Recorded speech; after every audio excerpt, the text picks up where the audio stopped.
These Falcons show why they might be a better Super Bowl contender. Atlanta 30 seconds on Sunday night showed why the Atlanta Falcons might be better equipped for a Super Bowl run this season, provided injuries don't impede their path. With 54 seconds remaining in the first half, one-time Pro Bowl cornerback Desmond Trufant, the guy who missed the second half of last season with a pectoral injury, intercepted a pass by Green Bay quarterback Aaron Rodgers. 4 plays later, reigning MVP Matt Ryan found running back Tevin Coleman for a 3-yard touchdown, marking the third time the Falcons converted in the red zone in 3 first-half red zone opportunities.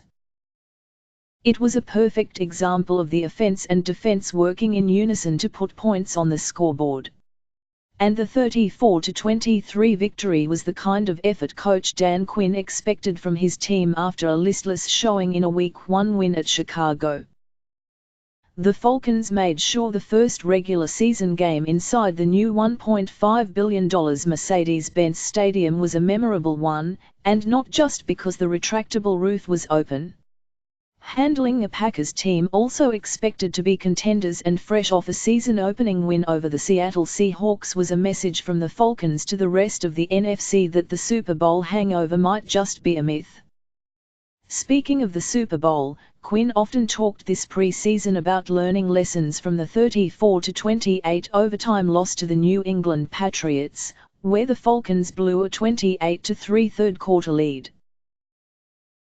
The Falcons had a 24-7 halftime cushion on Sunday night but didn't immediately relax fitting, since their motto all week was all gas, no brakes. Pass rusher Vic Beasley Jr.'s punishing third-quarter hit of Rodgers was a sack fumble recovered by Trufant for a 15-yard score and an exclamation point for the defense and for the team as a whole. It wasn't a flawless effort, by any means. The offense wasn't on the field much in the third quarter and lost some rhythm, and the defense had some fourth-quarter lapses that allowed Rodgers to make plays and make it a more competitive ending.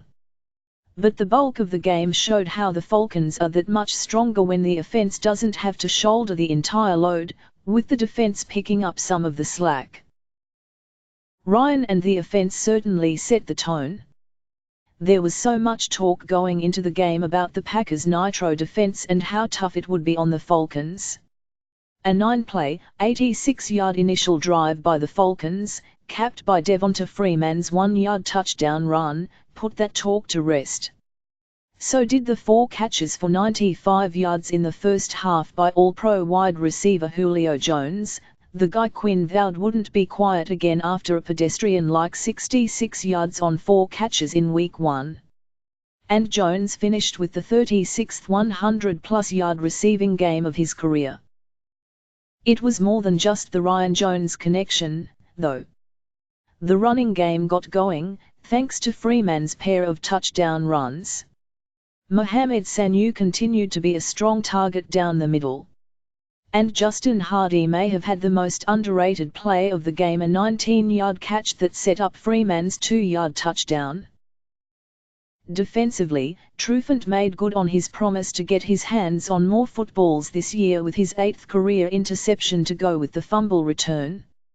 Pass rushers Beasley, Adrian Clayborn, and Takarist McGinley put vicious hits on Rodgers, just for future reference. And let's not forget about the contribution of Matt Bryant, who hit a pair of 50-plus yard field goals. With the Falcons beating the Packers, there's no reason to think they can't start 5-0 with upcoming games against Detroit, Buffalo and Miami before the Super Bowl rematch with the Patriots, the 22nd of October. Sunday night, the Falcons became only the 4th team since 1999 to start 2-0 the season after a Super Bowl loss. 2 of the other 3 teams made the postseason. We'll see if that bodes well for the Falcons, as well.